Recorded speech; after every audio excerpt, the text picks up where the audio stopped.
Vraiment, quel bonheur, quelle joie d'être ici, face à vous, pour vous parler d'un sujet qui, forcément, nous concerne tous, l'alimentation. Oui, mais pas n'importe laquelle, l'alimentation durable. Mais avant tout, parmi vous, qui accorde une importance à une alimentation de qualité? Levez la main, s'il vous plaît. Ouh! Une majorité, génial, ça me plaît. C'est bien parti, merci énormément. Alors, pour vous en parler, rien de tel que le parcours de Teddy. Teddy, mon vieil ami.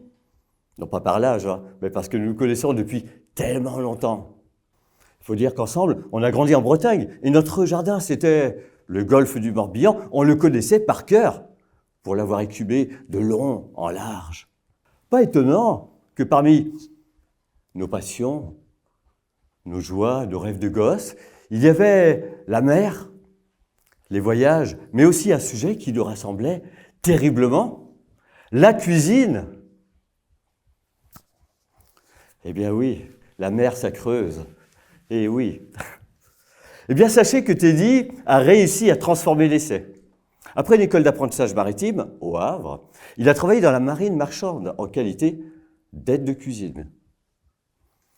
Après plusieurs voyages, soucieux d'être embarqué cette fois comme cuisinier principal, il a décidé de passer un CAP dans une école hôtelière.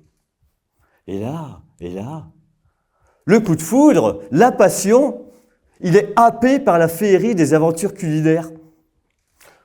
Croyez-moi que c'est très rapidement qu'il passe un bac pro et surtout, c'est à ce moment-là qu'il découvre la magie des restaurants gastronomiques. Waouh! C'est pas pour rien qu'il me parle encore avec émotion de ce chef incroyable et de son premier job. C'est ce chef-là qu'il accompagnait plusieurs fois par semaine au marché. Et c'est là qu'il a appris l'amour du choix des beaux produits. C'est parce qu'il a écouté les producteurs, leur façon de travailler, leurs joies, leurs difficultés aussi. Et en plus de ça, la fin du marché se terminait toujours aux zincs d'un café où se retrouvaient d'autres chefs restaurateurs engagés et reconnus pour leurs prestations culinaires de haute volée. Vous pouvez en être certain, Teddy les a beaucoup écoutés, beaucoup observés. Et de retour en cuisine, gonflé à bloc, il a à cœur de suivre les conseils de ses aînés. Le respect du produit par sa juste cuisson, l'assaisonnement parfait, le dressage des assiettes irréprochable et surtout toute cette rigueur nécessaire pour offrir une prestation culinaire destinée à faire voyager les clients attablés.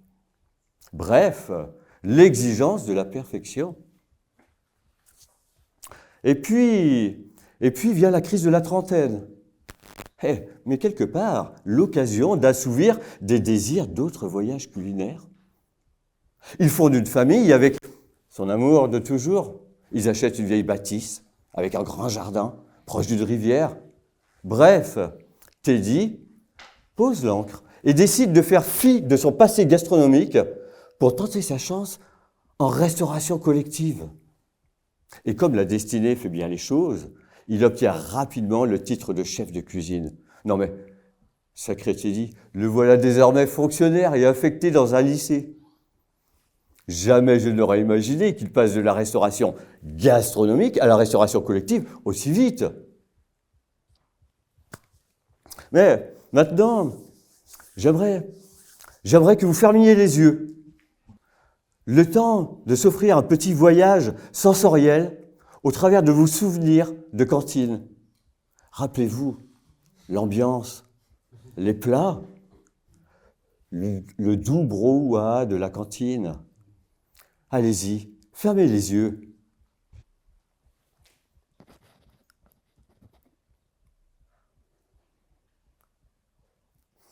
Merci, j'ai senti des choses extraordinaires. On en reparlera tout à l'heure. Mais avant tout, revenons à mon cher ami Teddy.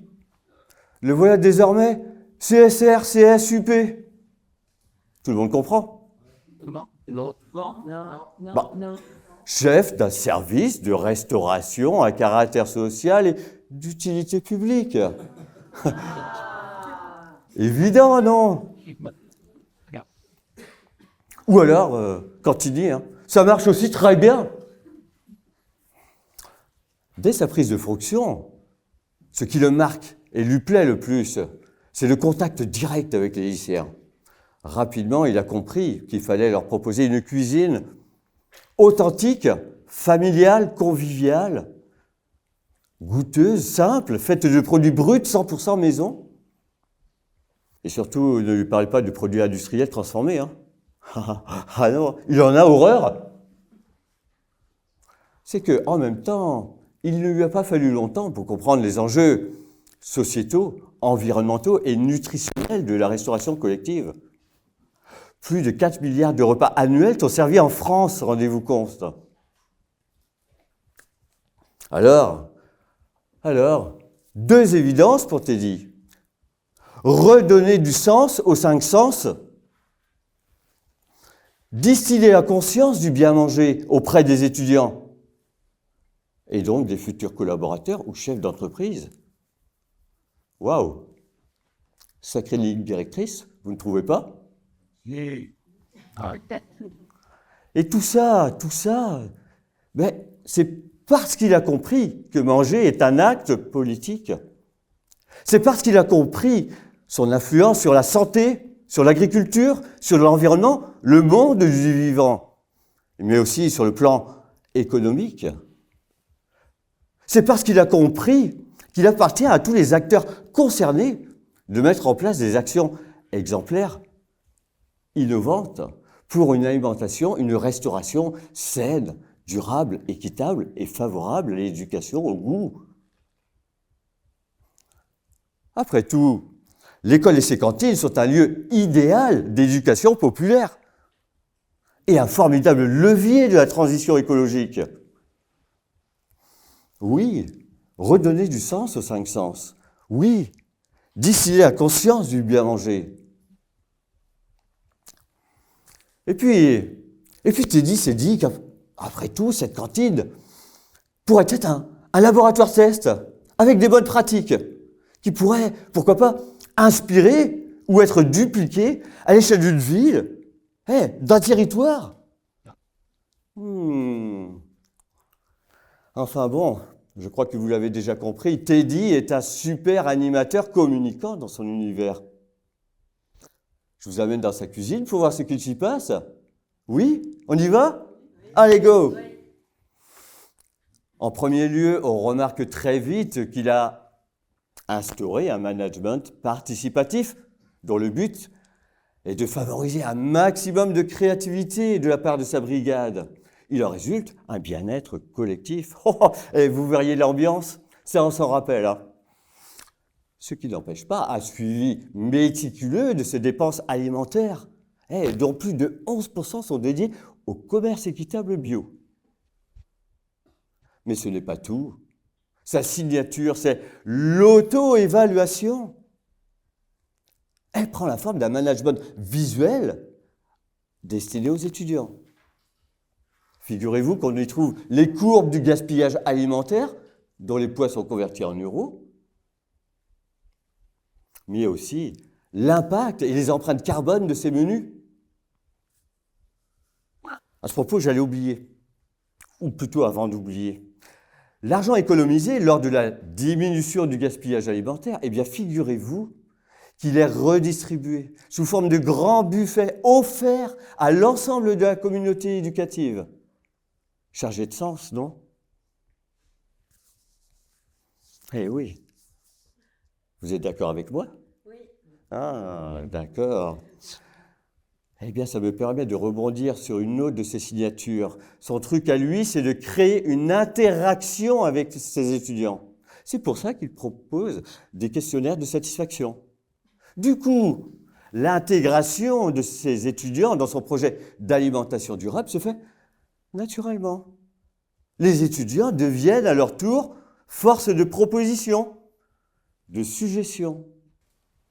C'est ainsi que tous les jours, chaque jour, il y a des élèves volontaires pour veiller au bon tri sélectif de leurs camarades lors du débarrassage des plateaux.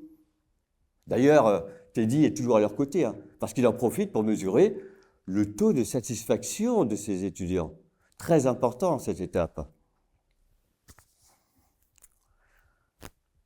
C'est bon, tout le monde suit? Tout Bon, on a bien vu cette intégration. Et finalement, vous l'avez compris, il y a une sorte d'intelligence collective qui s'est instaurée. Tout le monde va dans le même sens.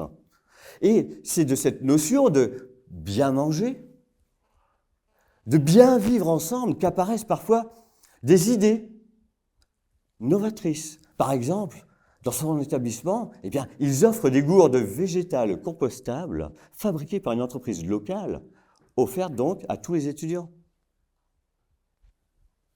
Pas mal. Qu'est-ce qu'il fait donc, Teddy? Il achète aussi des animaux entiers.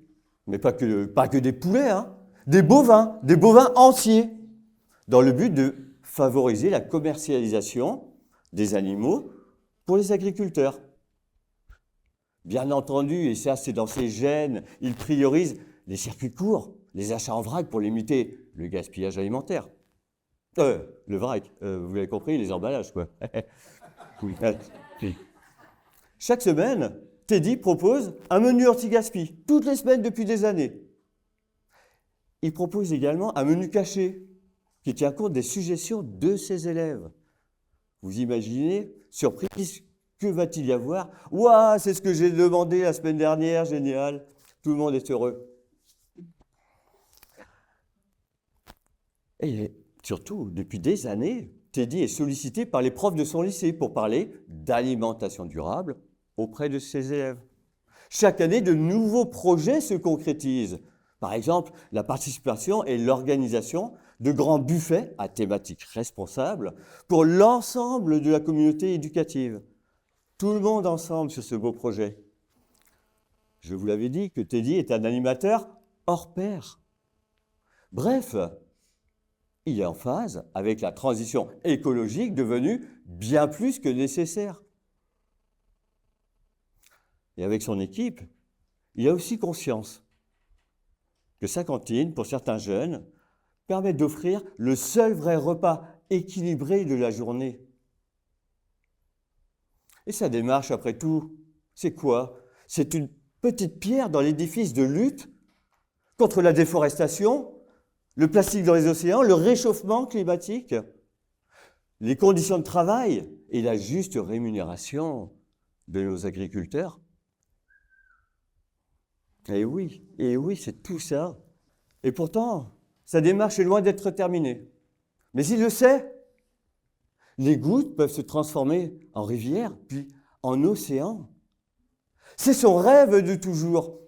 Et s'aimer ses pratiques au niveau plus global. Et vous? Si vous aussi, vous étiez ambassadeur de ces idées auprès de votre environnement, qu'en pensez-vous? Ça aurait été bien que Teddy soit parmi nous, non? Ah oui. Eh bien, figurez-vous qu'il est en face de vous et que de vous avoir présenté sa démarche est un honneur et un bonheur incommensurables. Je viens de déguster ce moment. Ensemble, participons à la construction du monde de demain. Merci. Bravo.